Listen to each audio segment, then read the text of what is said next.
Olá! Nossa aula de agora é sobre cinemática direta, porém utilizando a notação de Denavier-Rattenberg. Vamos lá! Antes de apresentar propriamente a notação de Denavier-Rattenberg, vamos relembrar alguns conceitos relacionados à transformação homogênea. Para isso, vamos tomar aqui esta imagem, onde temos o nosso ponto P, inicialmente representado no referencial 2. Se eu quero representar esse mesmo ponto P no meu referencial 1, temos aqui essa primeira expressão, que diz o meu ponto P no referencial 2. Para que eu represente esse mesmo ponto no referencial 1, eu tenho que associar uma matriz de rotação e uma matriz de deslocamento do referencial 2 em relação ao referencial 1.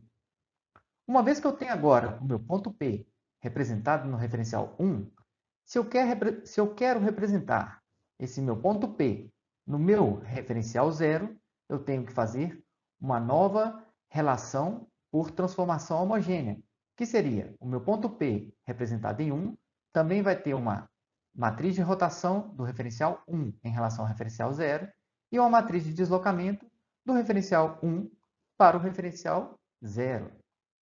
Agora, se eu substituo essa primeira equação na segunda, vamos obter este resultado, que diz que agora o meu ponto P no referencial 2 pode ser representado como estando no referencial 0. É importante destacar o seguinte: se eu tenho essa junção aqui, que está representado nessa forma, ou seja, a matriz de rotação do referencial 2 no referencial 0 é dada por esta composição de rotação, enquanto a matriz de deslocamento é dada por esse conjunto que aqui está.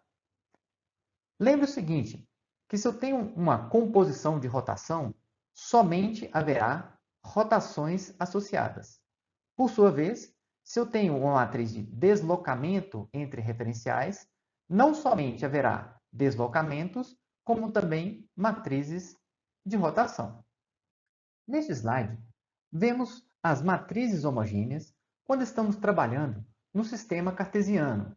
Então, para isso, nós temos uma translação em relação a x, daí destaca um ponto em relação à matriz homogênea. Veja que a parte da rotação é a matriz identidade. E o que muda seria, nessa parte, referente ao deslocamento, existe um deslocamento no eixo x, nesta primeira coordenada. Se passamos para as outras transformações homogêneas relacionadas à translação, no caso agora, translação em y e depois translação em z, o que percebemos é a parte de rotação, nessas duas matrizes, também será a matriz identidade. A diferença estará aqui, no ponto B, e nesse ponto, que seria o ponto C, indicando deslocamento B em y e deslocamento C em z. Passando agora para a parte da rotação, quando temos uma matriz homogênea de rotação, no caso aqui, rotação em x de um ângulo alfa, no caso em y, uma rotação em y de um ângulo beta, e para z, uma rotação gama. Encontramos nessa parte aqui a rotação associada a ela, como vimos anteriormente na parte de representação espacial. Mas o que nós queremos nesse ponto? Seria o que está destacado aqui neste exemplo. Encontre uma matriz de transformação homogênea, uma matriz H, que representa a rotação alfa sobre o eixo corrente x, seguido de uma translação B sobre o eixo corrente x, seguido de uma translação D ao longo do eixo corrente z, seguido de uma rotação em torno do eixo corrente z. Então, o que nós queremos é fazer todas essas composições. Note que aqui estamos sempre trabalhando com o eixo corrente. Poderia ter eixo fixo, mas no caso deste problema, e o que futuramente veremos na notação de Denavier-Rattenberg, também estaremos trabalhando com eixos correntes. Então, como resultado disso, teremos esta matriz H, que seria representada por, ou que será representada por rotação em x de um ângulo alfa, translação em x de um valor b, translação em z de um valor d e uma rotação em z de um valor θ, obtendo como resposta esta matriz, que seria a multiplicação de todas essas matrizes básicas que foram utilizadas neste exemplo. Sugiro a você que efetue esta multiplicação, mas para ter familiaridade na hora de resolver um exercício envolvendo composições de rotação e de translação, ou, em outras palavras, composição de matrizes homogêneas, quando elas forem mais do que uma, porque isso vai facilitar o seu treinamento na hora de encontrar o resultado. Ainda recapitulando, vamos lembrar que cinemática direta, o que eu quero é, a partir dos valores das articulações, quero determinar qual é a posição e orientação do meu efetuador. Então, para isso, nós temos, no caso da robótica, dois tipos de juntas. Seria o caso da junta rotacional, que vai me dar um valor de ângulo, para então eu saber para onde o meu manipulador irá girar, ou uma junta prismática, que vai demonstrar o deslocamento de uma dada junta. Identificar em um manipulador se ele possui juntas do tipo rotacional ou juntas do tipo prismática, isso vai indicar que, na hora de montar a nossa matriz homogênea, nós vamos identificar também variáveis que irão variar no tempo. No caso de uma junta rotacional, haverá uma variável apresentando uma rotação em torno de um dado eixo. E se houver uma variável do tipo prismática, vamos identificar na nossa matriz homogênea uma translação variável no tempo. Pois bem, o que seria a notação de Denavier-Rattenberg? Nada mais é do que um formalismo matemático para poder representar uma sequência de translações e rotações em forma de uma matriz homogênea. No caso, os autores Denavier e Rattenberg propuseram a seguinte sequência de translação e rotação. Aqui descrita. Inicia-se com uma rotação em torno do eixo Z, aqui representado, seguida, ou seja, está relacionada ao eixo corrente, de uma translação em Z, no valor D, seguida de uma translação em X, de um valor A, seguida, por fim, de uma rotação em X, de um valor alfa. Então, a notação de Denavier-Rattenberg nada mais é do que a composição de 4 matrizes homogêneas. Fazendo a conta, ou juntando todas essas matrizes, que são as matrizes básicas apresentadas anteriormente, ao multiplicar, vamos encontrar esta composição, onde temos aqui, então, a parte rotacional e essa aqui, a parte translacional, relacionadas ou relativa à nossa matriz de Denavier-Rattenberg. Especificamente, eles denominaram como A sendo o comprimento do meu efetuador, ou do meu link, nós vamos ver posteriormente, D definido como excentricidade, alfa como torção e θ como ângulo de rotação. Isso vai ficar mais claro posteriormente. Sabemos que para representar um eixo ou um sistema de referência em relação a outro, precisamos de 3 variáveis relacionadas à posição e outras 3 relacionadas com a orientação. Mas o que vimos na notação de Denavier-Rattenberg é que há somente 4 parâmetros para apresentar esta transformação de 2 sistemas, ou a relação entre 2 eixos ou 2 sistemas de referência. Como completar as outras duas? Faz-se necessário, então, para a notação de Denavier-Rattenberg, utilizar essas duas restrições que aqui aparecem. No caso, a primeira restrição diz o seguinte: o eixo x1 ele deve ser perpendicular ao eixo z0. Nesse caso, nós podemos generalizar e dizer o seguinte: o eixo xi, ou seja, o que eu estou analisando agora, ele deve ser perpendicular ao eixo zi-1. ou seja, ao eixo z anterior. E a outra restrição de Denavier-Rattenberg é o seguinte: esse eixo x1 ele deve interceptar o eixo z0. Se eu quiser trabalhar na forma mais genérica, é dizer que o meu eixo xi deve interceptar o meu eixo zi-1. Analisando agora essa figura, o que temos é o seguinte: o meu eixo xi, que aqui está, se você visualiza, ele é perpendicular ao meu eixo z0. Então, o eixo z0 está aqui, o meu eixo xi está aqui. Então, tenho que os dois eixos são perpendiculares. E mais do que isso, eles se interceptam. Logo, essa representação respeita a condição da notação de Denavier-Rattenberg. Um destaque final sobre a notação de Denavier-Rattenberg é o seguinte: as variáveis que irão variar no tempo, elas sempre terão a sua rotação ou o seu deslocamento ocorrendo no eixo z. O que quer dizer o seguinte: se vemos aqui na representação de Denavier-Rattenberg, essa rotação que ocorre, ela é variável no tempo. Logo, ela estará associada a uma junta do tipo rotacional. Enquanto esta outra variável que aqui aparece, que é uma translação em z, ela pode ser variável no tempo e, caso seja variável no tempo, ela estará associada a uma junta do tipo prismático. Passando agora para alguns exemplos, vamos iniciar com o nosso manipulador planar. O nosso manipulador planar, como bem lembramos, ele possui duas juntas do tipo rotacional. Aqui está a primeira e aqui está a segunda. Então, como vemos, se analisamos pela regra da mão direita, a rotação ocorre em relação ao eixo z. No caso aqui, a primeira rotação em torno do eixo z0, a segunda rotação em torno do eixo z1.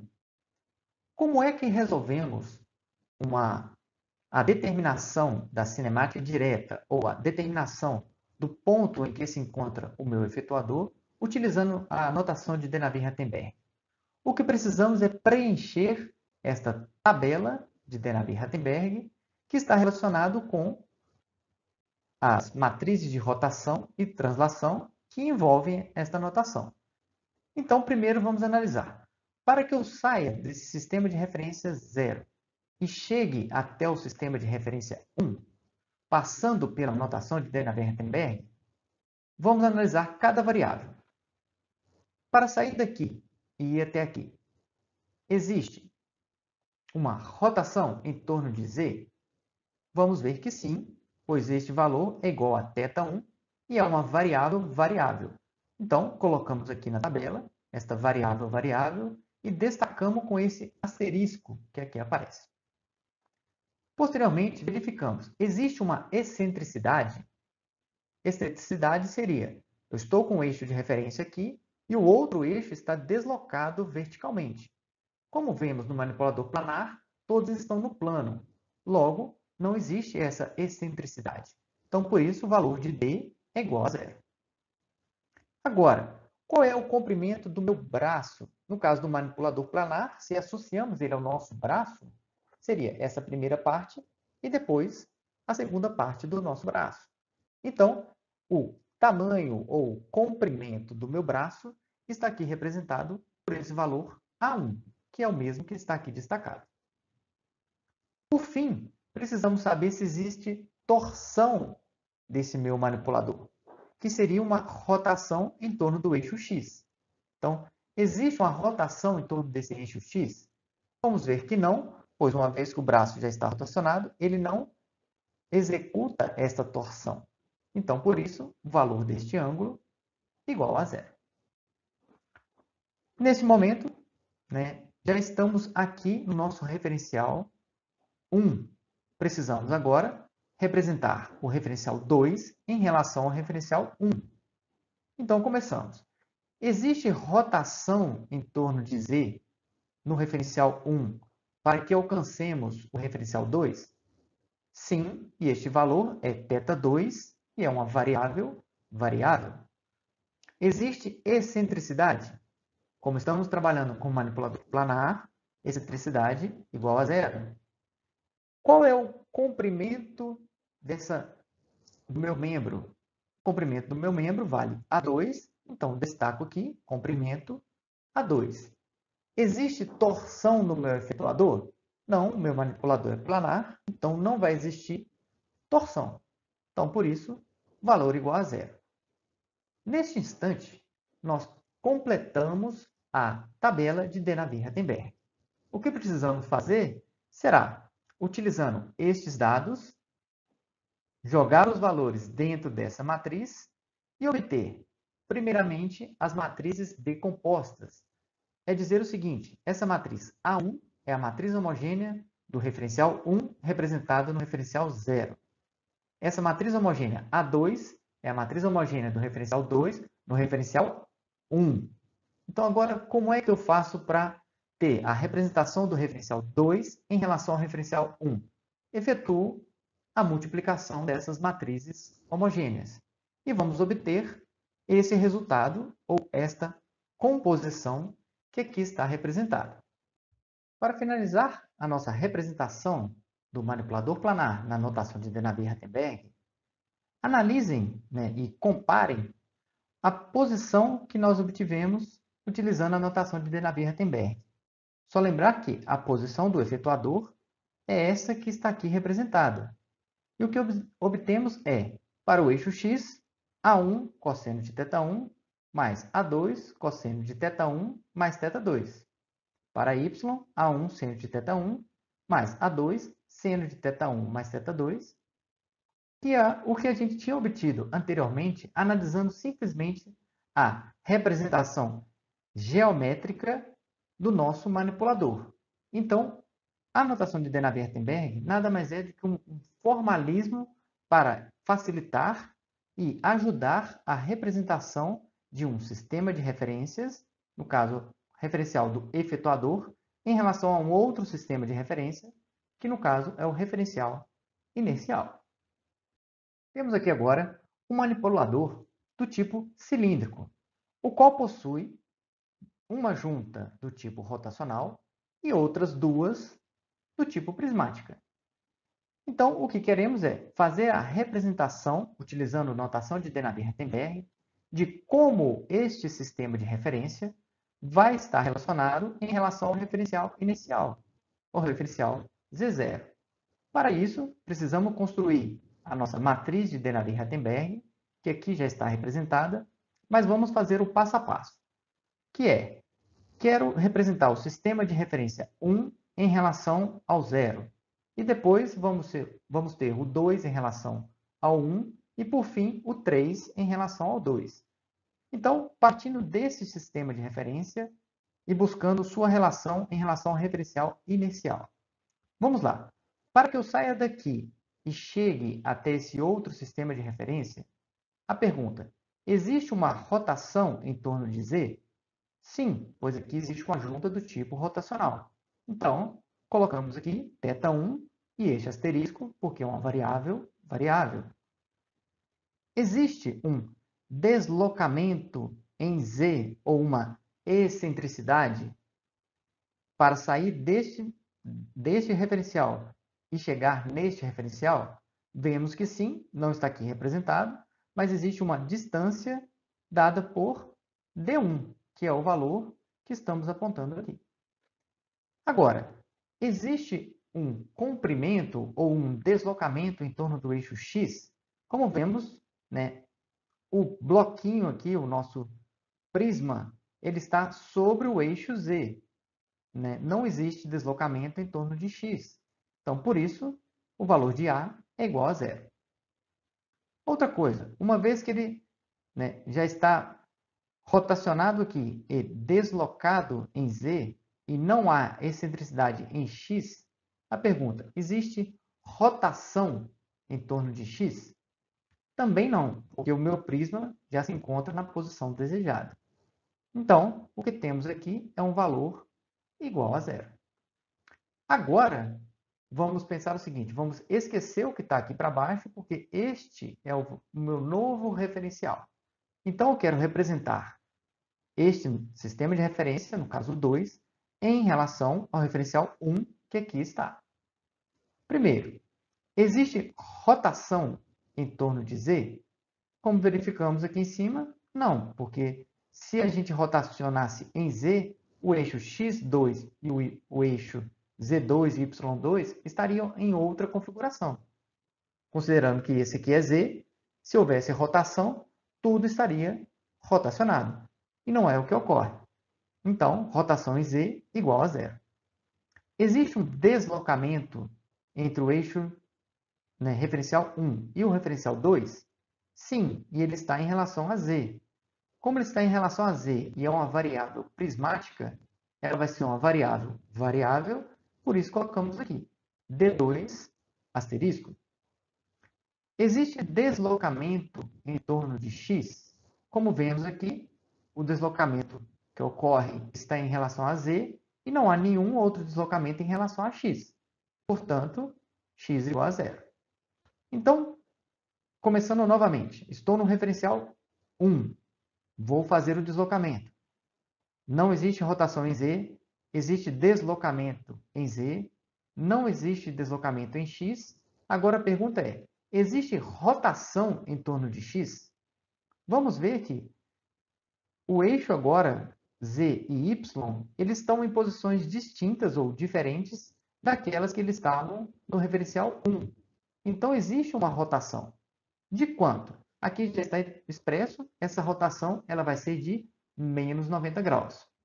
Já adianto que para essa disciplina, as rotações que irão ocorrer em relação tanto a θ, se não for uma rotação variável, quando for um valor fixo ou um valor conhecido, essas rotações serão dos seguintes valores: menos 90, 0 e mais 90. Nada diferente disso. Ok? Então, a rotação que ocorreu neste caso será de menos 90. Então, tenho essa nova configuração do meu referencial. Pronto. Precisamos agora representar a posição do nosso efetuador em relação ao referencial 2. Essa é a nossa última parte para o caso desse manipulador contendo 3 graus de liberdade. Então, vamos lá. Existe rotação, de novo, em relação à tabela. Existe rotação em torno de Z? Verificamos aqui que não, porque os referenciais permanecem na mesma posição. Então, não existe rotação em Z. Logo, valor igual a zero. Existe deslocamento desse eixo até este em relação ao eixo Z? Vemos que sim. E esse valor é um D3 variável, pois está se referindo a uma junta do tipo prismática. Então, D3 variável. Então, saímos daqui do referencial zero, não rotacionou em Z, mas deslocou em relação a Z, chegou aqui. Existe deslocamento em torno do eixo X? Percebemos aqui que não. Estão alinhados, estão no mesmo plano. Portanto, valor de A igual a zero. E, por fim, vemos que não existe rotação em torno desse eixo X. Então, também, valor igual a zero.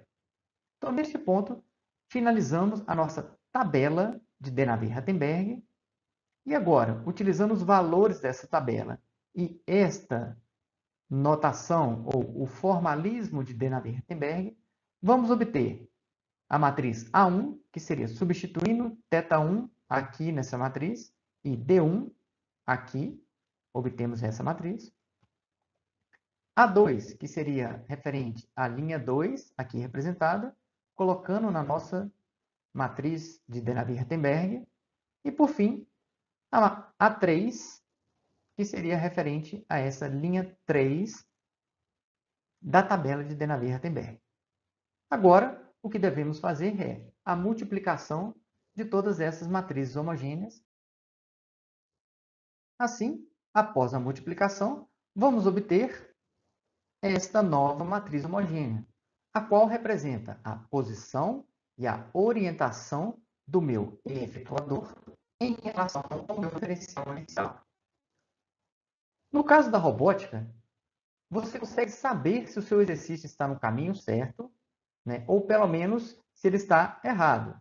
Então, o que você pode fazer, né, é analisar o resultado obtido como uma situação estática do seu manipulador que você está analisando. No caso, vamos tomar esse manipulador como estático e entender que todos os seus ângulos têm um valor igual a zero. Se fazemos isso, a nossa matriz de rotação ela vai ficar com o valor 1, 0, 0, 0, 0, menos 1, 0, 1, 0, 0. E aqui, na parte do deslocamento, nós teremos 0, porque o seno de 0 vale 0, D3, e essa outra altura equivalente a D1 mais D2. Vamos fazer uma análise primeiro da parte do deslocamento. Então, recapitulando, 0, D3, D1 mais D2. Isso quer dizer o seguinte, que o meu efetuador em relação ao referencial inicial tem coordenada x igual a 0. Então, se verificamos aqui, ó, nessa foto, do jeito que ele está, o efetuador, a origem do efetuador está aqui. Então, essa origem está no mesmo plano que o referencial inicial. Então, não há nenhuma coordenada x. Logo, o valor 0 para a coordenada x em relação ao referencial inicial. Por sua vez, temos este valor aqui como deslocamento em y. E este valor vale 10. Por fim, a altura em z é d1, esse ponto até aqui, mais d2, esse ponto até aqui. Então, conseguimos verificar que a posição do meu efetuador realmente está na posição 0 em x, d3 em y, d1 mais d2 em z. E como fica o caso da orientação? Se tomamos essa matriz, vamos lá. Valor igual a zero, a coordenada é 1, 0, 0. É dizer o seguinte, que o meu eixo x3 ele tem projeção idêntica ao meu eixo x0. Passando agora para o caso de y. Y é 1, 1, menos 1. É dizer que o meu eixo, né, o meu vetor unitário referente ao y3, ele está na posição de menos z0. E é o que acontece, porque z0 está nessa direção e y3 está na direção oposta. Por fim, o meu eixo z, que tem coordenadas 0, 1, 0, é dizer que o meu eixo z está, né, meu eixo z3, ele está na mesma direção, né, ou está paralelo ao meu eixo de referência, né, o do referencial inicial, y0. Ou seja, o resultado que eu obtenho do produto das matrizes homogêneas para representar o meu efetuador em relação ao referencial inicial, eu posso conferir se ele está no caminho certo ou não. Faça o teste com outros manipuladores. Ficamos por aqui e até a próxima aula.